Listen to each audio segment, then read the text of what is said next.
परिचय।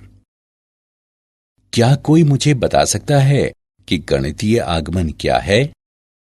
सर, यह तथ्यों को सिद्ध करने का एक विशेष तरीका है। सही कहा, लेकिन किस प्रकार के तथ्य?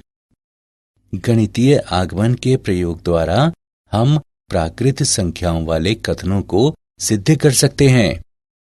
बिल्कुल ठीक। क्या आप जानते हैं कि गणितीय आगमन गणित में बहुत महत्वपूर्ण टूल है? तो ठीक है, आज हम गणितीय आगमन के बारे में सीखेंगे। आइए देखें। उद्देश्य। इस पाठ के अंत में आप निम्न करने में सक्षम हो जाएंगे। प्राकृत संख्याओं वाले कथनों को सिद्ध करना, प्राकृत संख्याओं वाली असमीका ज्ञात करना। प्रेरणा। गणितीय आगमन एक विशेष विधि है जिसका प्रयोग प्राकृत संख्याओं के लिए कथनों को सिद्ध करने के लिए किया जाता है। आइए इसे अच्छी तरह से समझें। एक फीचरिंग क्लिप में हम पहले डोमिनो को धक्का देते हैं तो अगला स्वतः ही गिर जाता है और हम देखते हैं कि सभी डोमिनो गिर जाते हैं। ये आगमन दर्शाता है। एक आगमन समुच्चय एक समुच्चय x है जिसमें ये गुण है कि प्रत्येक x अवयव है समुच्चय x का उत्तरवर्ती x डैश भी x का एक अवयव है। आगमन समुच्चय का एक प्रमुख उदाहरण प्राकृत संख्याओं का समुच्चय है। प्राकृत संख्याओं के समुच्चय को कैपिटल N से निरूपित करते हैं। गणितीय आगमन का सिद्धांत। यदि P n एक कथन है जहां n अवयव है समुच्चय n का, इस प्रकार की मूल दिखाएं कि प्रथम कथन सत्य है, अर्थात n बराबर 1 के लिए P1 सत्य है। आगमन चरण। यदि n बराबर k के लिए कथन सत्य है तो कथन n बराबर k प्लस 1 के लिए भी सत्य है, अर्थात P k की सत्यता P k प्लस 1 की सत्यता को इंगित करती है। जहां k धन पूर्णांक है, तब गणितीय आगमन के सिद्धांत के द्वारा कथन Pn सत्य है, जहां सभी n समुच्चय n के अवयव हैं। गणितीय आगमन के सिद्धांत को लागू करने के कार्यकारी नियम। चरण 1। दिखाएं कि दिया गया कथन n बराबर 1 के लिए सत्य है। चरण 2। कल्पना करें कि n बराबर k के लिए कथन सत्य है। चरण 3। चरण 2 में बनाई गई अभिधारणा का प्रयोग करते हुए दिखाएं कि n बराबर k प्लस 1 के लिए कथन सत्य है। चरण 4। ये गणितीय आगमन के सिद्धांत को पूरा करता है। निष्कर्ष निकालें कि दिया गया कथन ऐसे सभी n के लिए सत्य है जो समुच्चय n के अवयव हों। महत्वपूर्ण निष्कर्ष निम्नलिखित हैं।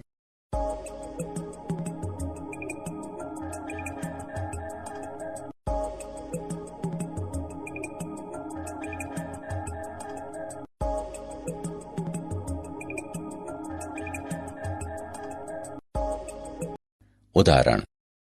गणितीय आगमन के सिद्धांत का प्रयोग करते हुए सिद्ध करें कि n की घात 5 बटे 5 प्लस n की घात 3 बटे 3 प्लस 7n बटे 15 एक प्राकृत संख्या है, जहां सभी n समुच्चय n के अवयव हैं। हल। मान लें f ऑफ n बराबर n की घात 5 बटे 5 प्लस n की घात 3 बटे 3 प्लस 7n बटे 15 n अवयव है समुच्चय n का। चरण 1। मान लें n बराबर 1, f ऑफ 1 बराबर 1 बटे 5 प्लस 1 बटे 3 प्लस 7 बटे 15 बराबर 15 बटे 15 बराबर 1 n अवयव है समुच्चय n का। यह निष्कर्ष n बराबर 1 के लिए सत्य है। चरण 2। मान लें निष्कर्ष n बराबर k के लिए सत्य होगा। इसलिए f ऑफ k बराबर k की घात 5/5 प्लस k की घात 3/3 प्लस 7k/15 अवयव है समुच्चय n का। इसे एक नाम दें। चरण 3। मान लें n बराबर k प्लस 1। इसलिए f ऑफ k प्लस 1 बराबर k प्लस 1 की घात 5/5 प्लस k प्लस 1 की घात 3/3 प्लस 7 गुणा k प्लस 1/15 बराबर k की घात 5 प्लस 5 गुणा k की घात 4 प्लस 10 गुणा k की घात 3 प्लस 10 गुणा k की घात 2 plus 5k plus 1/5 plus k की घात 3 प्लस 3 गुणा k की घात 2 plus 3k plus 1/3 plus 7k plus 7/15 बराबर k की घात 5/5 प्लस k की घात 3/3 प्लस 7k/15 प्लस k की घात 4 प्लस 2 गुणा k की घात 3 प्लस 3 गुणा k की घात 2 प्लस 2k प्लस 1 अवयव है समुच्चय n का। उपरोक्त समीकरण 1 का पहला भाग n में है, दूसरा भाग n में है क्योंकि k समुच्चय n का अवयव है। अतः n बराबर k प्लस 1 के लिए निष्कर्ष सत्य है। चरण 4। गणितीय आगमन के सिद्धांत के द्वारा n की घात 5/5 प्लस n की घात 3/3 प्लस 7n/15 अवयव। यदि n समुच्चय n का अवयव हो तो सिद्ध करें कि 10 की घात n प्लस 3 गुणा 4 की घात n प्लस 2 प्लस 5 9 से विभाज्य है। हल। मान लें f ऑफ n बराबर 10 की घात n प्लस 3 गुणा 4 की घात n प्लस 2 प्लस 5 n अवयव है समुच्चय n का। चरण 1। मान लें n बराबर 1। f ऑफ 1 बराबर 10 की घात 1 प्लस 3 गुणा 4 की घात 1 प्लस 2 प्लस 5 बराबर 10 प्लस 192 प्लस 5 बराबर 207 बराबर 9 गुणा 23। अतः f ऑफ 1 9 से विभाज्य है। ये निष्कर्ष n बराबर 1 के लिए सत्य है। चरण 2। मान लें निष्कर्ष n बराबर k के लिए सत्य होगा। अतः f ऑफ k बराबर 10 की घात k प्लस 3 गुणा 4 की घात k प्लस 2 प्लस 5 9 से विभाज्य है। मान लें 10 की घात k प्लस 3 गुणा 4 की घात k प्लस 2 प्लस 5 बराबर 9m। इसे एक नाम दें। चरण 3। मान लें n बराबर k प्लस 1।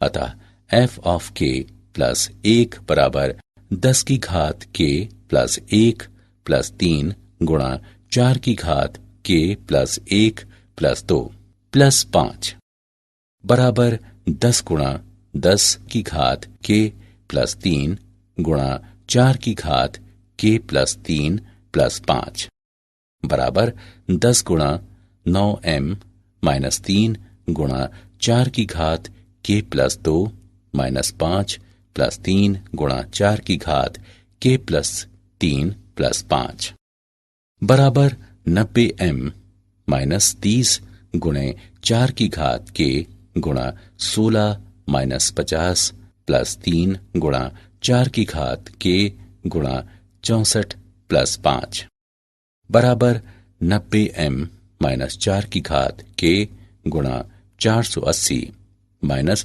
192 माइनस 45 बराबर 9 गुणा 10m माइनस 32 गुणा 4 की घात k माइनस 5। अतः f ऑफ k प्लस 1 9 विभाज्य है, अर्थात निष्कर्ष n बराबर k प्लस 1 के लिए सत्य है। चरण 4। सभी प्राकृत संख्याओं n के लिए सिद्ध करें कि 3 की घात n अधिक है 2 की घात n से। हल। मान लें f ऑफ n बराबर 3 की घात n अधिक है 2 की घात n से। n अवयव है समुच्चय n का। चरण 1। मान लें n बराबर 1। f ऑफ 1 इस प्रकार की 3 की घात 1 अधिक है 2 की घात 1 से बराबर 3 अधिक है 2 से। अतः f ऑफ 1 सत्य है। चरण 2। मान लें निष्कर्ष n बराबर k के लिए सत्य है। अतः f ऑफ k इस प्रकार की 3 की घात k अधिक है 2 की घात k से। चरण 3। मान लें n बराबर k प्लस 1। अतः f ऑफ k प्लस 1 इस प्रकार की 3 की घात k प्लस 1 अधिक है 2 की घात k प्लस 1 से। f ऑफ k प्लस 1 का बायां पक्ष बराबर 3 की घात k प्लस 1 बराबर 3 की घात k गुणा 3 अधिक है 2 की घात k गुणा 2 से। अर्थात 2 की घात k प्लस 1 बराबर f ऑफ k प्लस 1 का दायां पक्ष। अतः निष्कर्ष n बराबर k प्लस 1 के लिए सत्य है। चरण 4। गणितीय आगमन के सिद्धांत के द्वारा 3 की घात n अधिक है 2 की घात n से, जहां n अवयव है समुच्चय n का। क्या आप जानते हैं आगमन शब्द का प्रयोग अंग्रेज गणितज्ञ जॉन वॉलिस द्वारा किया गया। गणितीय आगमन के सिद्धांत को फ्रांसीसी गणितज्ञ ब्लेस पास्कल ने विकसित किया। सारांश। आइए हमने जो कुछ सीखा है उसे संक्षेप में दोहराएं। गणितीय आगमन एक विशेष विधि है जिसका प्रयोग प्राकृत संख्याओं के लिए कथनों को सिद्ध करने के लिए किया जाता है। एक आगमनिक समुच्चय एक समुच्चय x है जिसमें ये गुण है कि प्रत्येक x अवयव है समुच्चय x का उत्तरवर्ती x डैश भी x का एक अवयव है। आगमनिक समुच्चय का एक प्रमुख उदाहरण प्राकृत संख्याओं का समुच्चय है। प्राकृत संख्याओं के समुच्चय को कैपिटल N से निरूपित करते हैं। गणितीय आगमन का सिद्धांत। यदि p n एक कथन है जहां n अवयव है समुच्चय n का, इस प्रकार की मूल दिखाएं कि प्रथम कथन सत्य है, अर्थात n बराबर 1 के लिए p 1 सत्य है।